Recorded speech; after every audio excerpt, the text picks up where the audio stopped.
Well, USC grad students join a nationwide walkout protesting the Republican tax plan. We talked to students about how the bill would affect them. And Brexit negotiations are picking up, but the plans could have some unintended consequences. Find out how Ireland's dairy industry could take a hit. Well, it's almost 1 year since USC professor Bosco Jean's death. We'll give you the latest on the case. Annenberg TV News is next.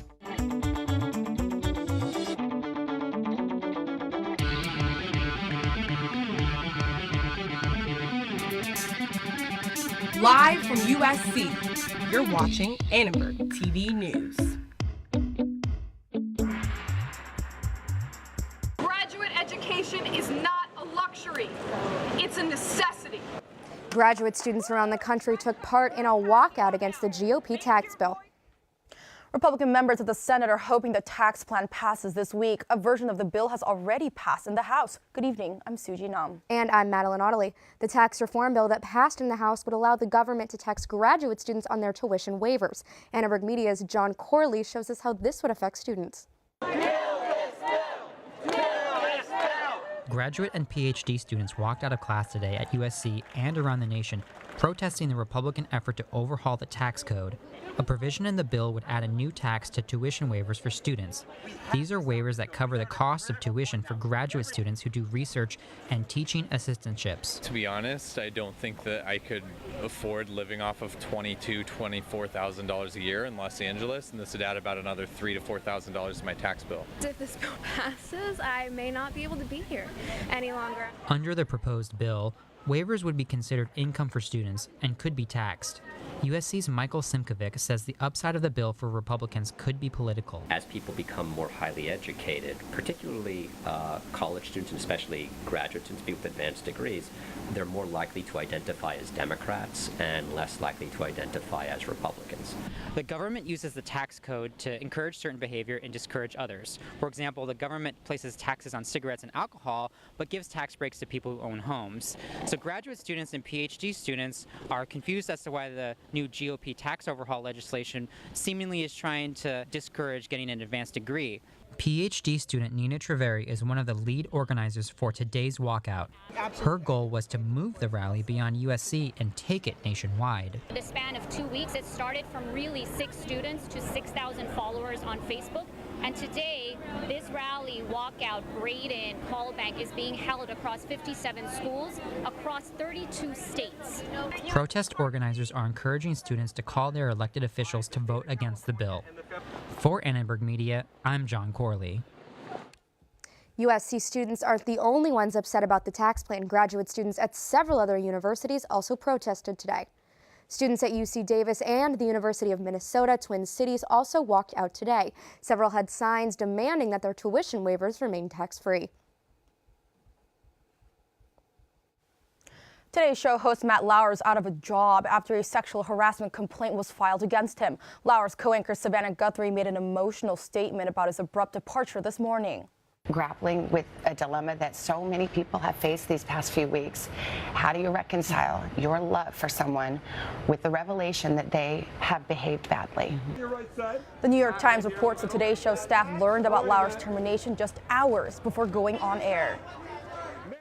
NBC News Chairman Andy Lack made the announcement this morning. Lack said, quote, "While it is the first complaint about his behavior in the over 20 years he's been at NBC News, we are also presented with reason to believe this may not be an isolated incident." We spoke to a former Today Show intern and former CBS reporter to hear their perspectives on the news. I was very surprised and taken aback by it. This is someone who, like, growing up, I watched every morning. Different rumors would be going around, and we heard a lot of things that we probably shouldn't have heard, but this was definitely not one of them. Even though the days of the huge anchor are kind of over, there are still these people out there who get a following, have people who watch because of them. They don't watch the news all the time necessarily to get the news. They watch because they're getting it from someone who they like, who they trust. And when you start to find out that person is not who you thought they were, that can certainly hurt things. NBC says it received the complaint against Lauer on Monday. Lauer's accuser has not spoken out publicly. NBC has not yet named a replacement for him. Well, Annenberg Dean Willow Bay held the first forum today on cultivating a culture of respect on campus. The event opened up a conversation with students and faculty about harassment and sexual misconduct. Participants were encouraged to suggest ways to prevent these cases from occurring in the future. The first change we hope to see is just an engagement. I think you have to build relationships. People have a relationship here, students, faculty, and staff, but you have to build a different level of trust to engage and say, how do we deal with what the provost calls these difficult subjects, these thorny subjects? The more confidence we can build, then people will be comfortable to come forward and talk about the specifics that can lead to policy change. USC's undergraduate student government is working to create a cultural competency class that will help students tackle issues such as sexism and racism. Because of that current political climate, at least, it makes conversations in days like today even more important for faculty, students, scholars that personally researching directly on this topic. It means a lot to me just to sit and listen to what people have to say. More forums are being planned for the next semester, but meantime, students can access more information on Title IX at www.titleix.usc.edu. North Korea has broken its 2-month silence by testing its most successful intercontinental ballistic missile. For more on the incident, let's go to our political anchor, Tanvi Varma, for more. Tanvi? Thanks, Suji and Madeline. The North Korean missile soared 2,800 miles high, landing just off the coast of Japan. There's concern such a missile could reach the continental part of the U.S. Yesterday, the North Korean regime made a choice. It chose to feed its nuclear aggression. It chose to thumb its nose at the civilized world. It chose to challenge the patience of a world united against its recklessness. Korea released a statement saying that, quote, the development and advancement of the strategic weapon of the DPKR are to defend the sovereignty and territorial integrity of the country from the U.S. imperialist nuclear blackmail policy and nuclear threat, and to ensure the people and ensure the life of the people. In response, President Trump is now threatening to impose additional sanctions. And negotiators in Europe have reportedly agreed to some of the details of how Brexit will happen, but they haven't decided where Ireland stands when Britain leaves the EU. And as Annenberg Media's Cole Sullivan reports, dairy farmers on that island could be among the most that are impacted. On the dairy farms of Northern Ireland, there's one word leaving a sour taste. Brexit, Brexit, Brexit. Brexit, and whether it's going to lead to a hard border between Northern Ireland, which is part of the UK, and the Republic of Ireland. If there's a border of any description put in place after Brexit, a trade border, then the dairy industry will have major problems. Richard O'Hall writes about farms and Brexit. He also has some first-hand knowledge. I milk a few dairy cows myself. And he says the impact is going to be huge. Millions of litres of milk produced in Northern Ireland currently are brought south every day for processing. Milk from those cows in Northern Ireland crosses the border on roads just like this to get to processing facilities in the south. That becomes nearly impossible once Brexit starts to go into effect. Ireland's foreign minister told us if that happens, it's going to hurt dairy farmers along the border. If tariffs were to kick in, you're talking about 40% tariffs every time dairy product crosses the border. That just makes that business totally unviable. This is a 5 to 7% margin business. That's going to be a big headache if we have a border of any description. It's also a headache for milk processors like Black Patrick. It's probably the issue of certainly my generation, if you like. Even if they can truck in milk, Crossan says a hard border is still a problem. That's because there will likely be lines at checkpoints, which means the milk won't be as fresh. We are dealing with obviously a perishable product in raw milk. We cannot afford, either monetarily or from a milk quality perspective and a milk hygiene perspective, to have time delays in the transfer of milk. But they say it's no use crying over spilt milk. Now they need a plan to move forward. We need certainty. Short term, we need certainty as an agricultural and food industry to allow us to plan for the future. A future being negotiated a long way from the milking barn. For USC Annenberg Media, I'm Cole Sullivan, along the border in Northern Ireland. European leaders are meeting in Brussels on December 14th. Before that meeting, they will try to resolve the issue of the Irish border. Back to you, Suji and Madeline. Students are holding a memorial for late USC professor Bosco Chan next Monday. This Saturday marks 1 year since he was murdered on campus. Chon was a professor of psychology and a vision loss expert. He co-founded the Dornsife Cognitive Neuroimagining Center. Prosecutors say he was stabbed to death by a graduate student after class in the Sealy GMUD building. He's survived by his wife and young son. David Jonathan Brown was charged with Chon's murder. He pled not guilty, and his public defender tells us the court is still considering his sanity. Brown's due back in court next on January 4th. Monday's memorial will take place at noon on the second floor of the University Club. Students hosting the memorial say they hope to celebrate Chon's life. Well, every once in a blue moon, there's a supermoon. This Sunday is the biggest supermoon of the year. We'll tell you about the science behind it. We're live at UCLA at the 2017 Team USA Awards. We got a lot of great athletes being honored tonight. I'm Mary Paige Nussfetter. Stay tuned for updates. And USG is hoping to provide menstrual products in bathrooms around campus next semester. We hear from the member of USG leading the initiative. Recently, our country has witnessed catastrophic devastation. Hurricanes and flooding have upended lives and livelihoods. Across this great country, Americans have answered the call. That special calling that compels us when others are down, to step up and do whatever it takes. America's at her best when, against all odds, we come together and lift each other up. Please donate to oneamericaappeal.org. America needs you. Thank you. Thank you. Thank you. Thank you. Thank you. Listen, I realize that I'm not perfect, but it all really started to change because you judge me for having a problem. No one is going to know that I need help. I need help. I know that no one is going to judge me for having a problem. I realize that I'm not perfect, but it all really started to change because you listen. Bye-bye.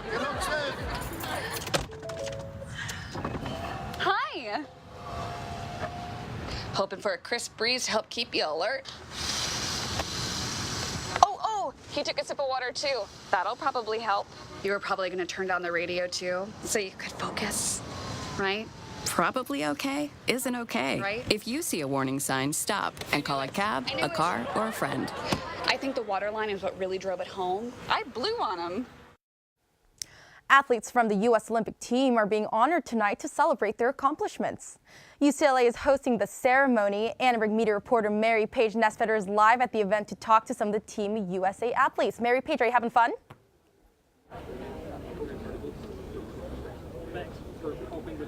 Thanks, Suji. We're here at Royce Hall at UCLA live at the 2017 Team USA Awards, where a lot of great Olympic athletes being honored, but we ran into a Trojan. We have Allison Felix, track and field Olympic champion. Thanks for staying with us today. Of course, my pleasure. And you're being honored tonight with the Jesse Owens Olympic Spirit Award. It goes to a very special individual, not necessarily for your talents in the field, but for something else. So what does it mean for you to be honored tonight? Well, it's so special. As you mentioned, it's about an award that really recognizes work away from the track. So it's really unexpected for me, but it was cool because I do really try. Those efforts are important to me and they're close to my heart. And so it's really special, and especially an award named after Jesse Owens.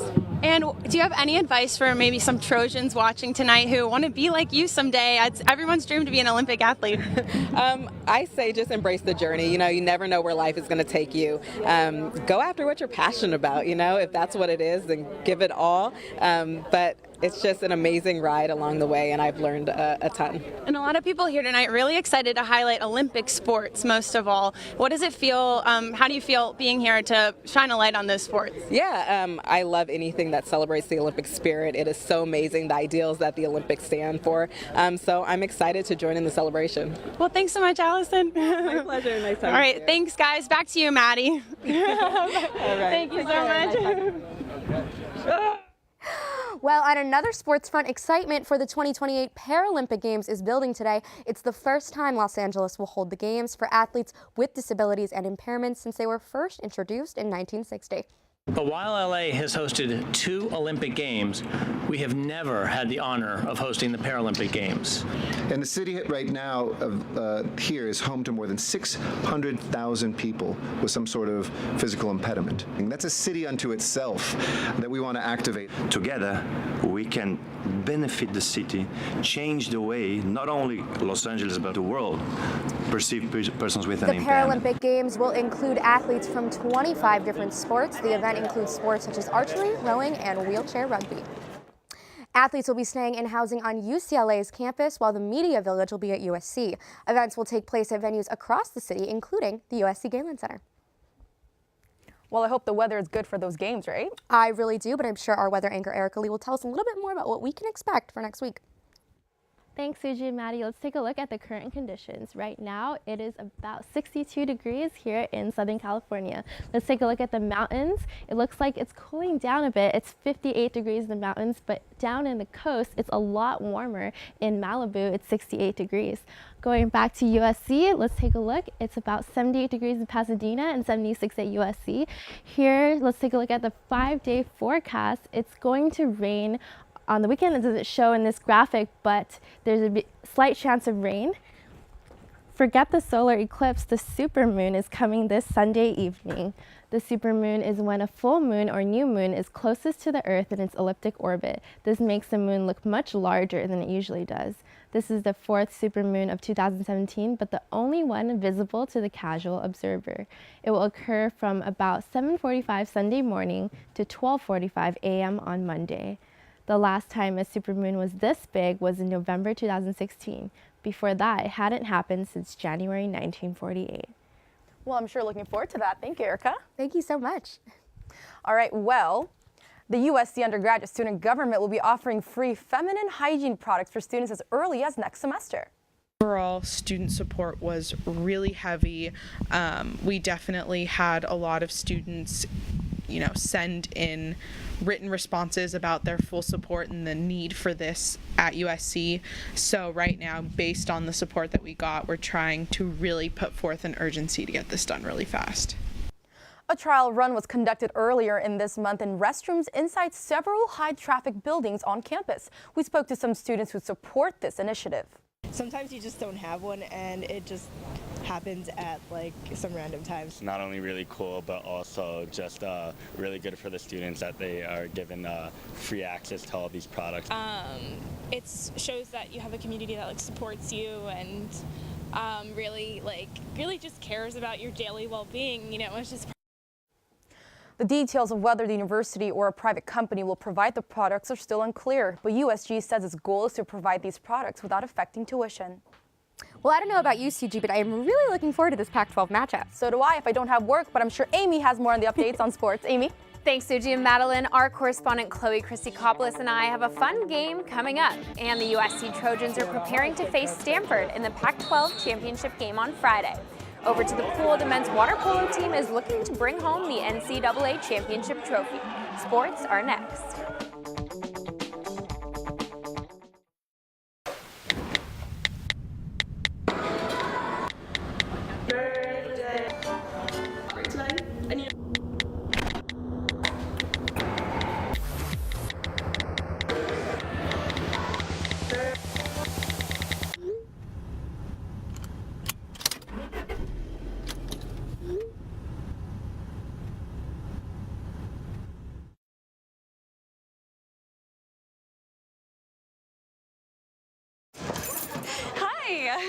You think you're probably sober? Yeah. But you're thinking about taking the back roads home, just in case. Why would you do that? Probably okay isn't okay. Call a cab, a car, or a friend. Good choice. Every year, 40% of all food in the U.S. never gets eaten. 40%. That's almost half the food we produce. Food waste is a serious problem. It impacts all of us. And it's expensive. Your family is throwing $1,500 a year in the trash. We're working hard to put food waste on the chopping block. And you can do the same at home. Learn how to cook it, store it, and share it. Just don't waste it. Go to savethefood.com. After 15 years of smoking, Eva Marie quit. There's a new lung cancer screening that could save her life. You stopped smoking. Now start screening. Learn more at savedbythescan.org. The USC Trojans are heading up north to play in the Pac-12 championship game on Friday. The Trojans will be taking on the Stanford Cardinal at 5 p.m. at Levi's Stadium. The Stanford Cardinal traveled down to Los Angeles earlier this season, but the Trojans crushed them 42-24.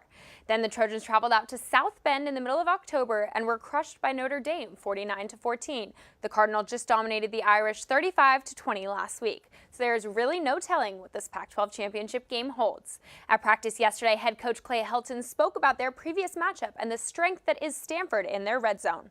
You know each other after that first time. You know people's strengths. You also know where a possible weakness is and where you want to attack and maybe where they will attack you. But I think personnel is the biggest thing that stands out to me. When they get down the red zone, they're putting up, they throw fades at will against everybody. And KJ came up and he had 4 touchdown passes. It's really protecting the ball well too. And you look at them and you have both run and pass options now, makes you a more dangerous offense. USC has a good chance of playing in a New Year's Six Bowl if they take down the Cardinal on Friday. The USC men's water polo team is hosting the NCAA tournament this year. The men will play Harvard tomorrow, and if they win that, will be through to the semifinals where they would face the California Golden Bears. At practice yesterday, senior goalie McQuinn Barron spoke about their home pool advantage and what this championship means to the team. It's very intense, focusing on the minor details because that's what wins you championships. It's the small things. The last 2 or 3 years, the host of the tournament's always won, so hopefully that's the case this year. And just having a home crowd and playing in the pool that you practice in every day. We've been training 4 years for this moment. It's our last collegiate water polo weekend. Hopefully we make it to the finals and come out on top. It'd be very disappointing if we didn't win, but I'm not even going to put bad juju on this weekend, so it's going to be amazing when we win. Tomorrow, the University of Pacific will face UC Davis and Harvard will take on USC. Either Pacific or Davis will face the UCLA Bruins while the Golden Bears are waiting to take on Harvard or SC. The championship game will be played on December 3rd at 6 p.m. in the USC pool. Now I'm joined by our correspondent Chloe Christie-Coppolis to play a game to take a deeper look into Friday's matchup. Chloe, thanks for joining me. Thanks for having me. All right, so I'm going to spin this and then you can drop some knowledge on us. Sounds like a plan. All right, so we have rematch. What are we looking at here? All right, so when USC last played Stanford, Stanford gave up 623 yards of offense to USC. And USC won 42-24, as you said earlier. But they just had a great win against Notre Dame. They won 38-20. They're looking really solid. And we just came off a bye, so not really sure what it holds. What are you thinking? I think it's going to be a good game either way. Let's take another spin at this and see what we have. All right, we have quarterbacks. All right, so Costello is Stanford's quarterback. He has the capability to make big plays while protecting the ball. He was 14 of 22 passing for 176 yards with 4 touchdowns and no interceptions against Notre Dame. He looked really good. But, you know, Darnold is coming off a bye week. He's had a little bit of rest. He looked great in that game against Stanford earlier in the season. He had 80% pass completion. So it's going to be a really good quarterback matchup. We will see. I agree. I think it's 2 good quarterbacks and 2 good teams going at it. So I'm sure the Pac-12 will be nothing short of full of excitement. Well, it's almost the moment you've been waiting for. I'm going to toss it back over to Suji and Madeline. Thank you so much. And this is all I know. Well, thanks so much. That looks like a fun game. That does look like a game. We have something even more exciting coming up. Well, it's almost the moment you've been waiting for. We're going to check out our blooper reel next.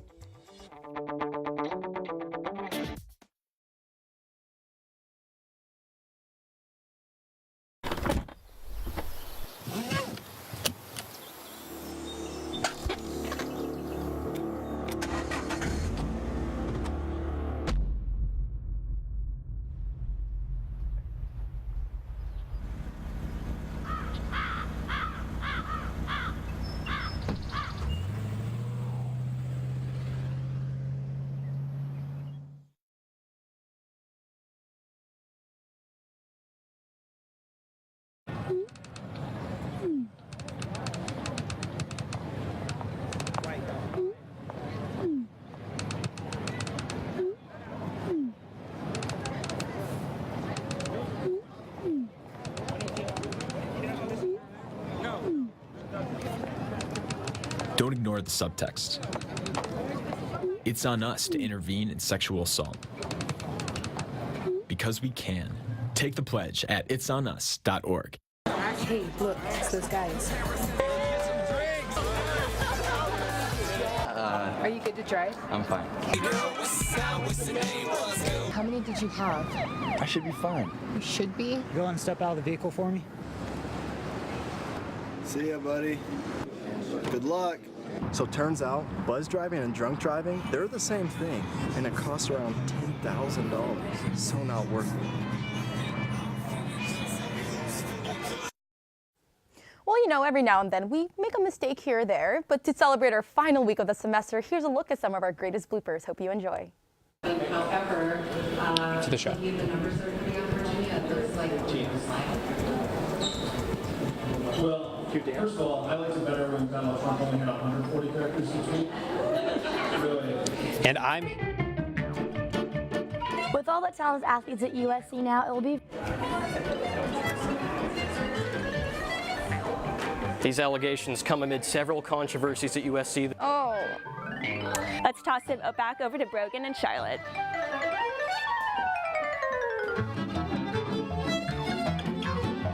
Which region has the worst air pollution in all of the nation? Southern California does. Smog has gotten worse for the second year straight despite a decline in emissions. All right, well, that's really great to hear that. Thank you for joining us, Andrew Love. Thank you for having me.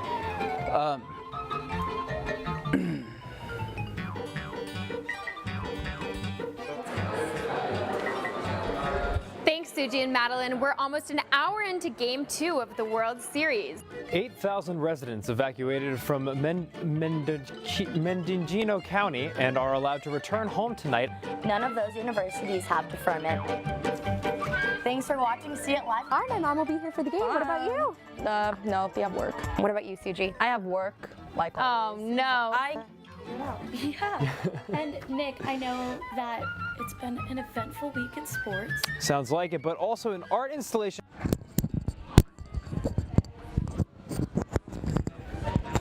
I'm excited to welcome. Let's go back to Nick Alfana and Julia Poe at Howard Jones Field on campus to talk all things college football. Thanks for being with us, guys. Okay. Thanks, Dan. That was hilarious. Ah, that was guys. so funny. I'm gonna miss these memories. This is a great team. I'm always gonna miss coming in here for run-throughs, sitting down in fives. I'm gonna miss it so much. What was your favorite part? I do have work. It's always work for me, as you saw in the blooper. I've enjoyed sitting with you guys every Wednesday. But we'll be back together next semester, hopefully. We'll be reporters. Favorite part? Quick, someone. Jam No Peanut. Jam No Peanut was a good great stories one. in there. That was great. I love Jam No Peanut. All of you guys. Not to be cliche, and the So whole team. cliche. Oh, always the whole team. What a great time. I'd like to thank you all thank you for so much. being so great to us. And thank you so much for watching Annenberg TV News. From everyone here at Annenberg Media, I'm Madeline Otterley. And I'm Suji Nam. You can watch us on the web at uscannenbergmedia.com. Have a great night from us. Good night.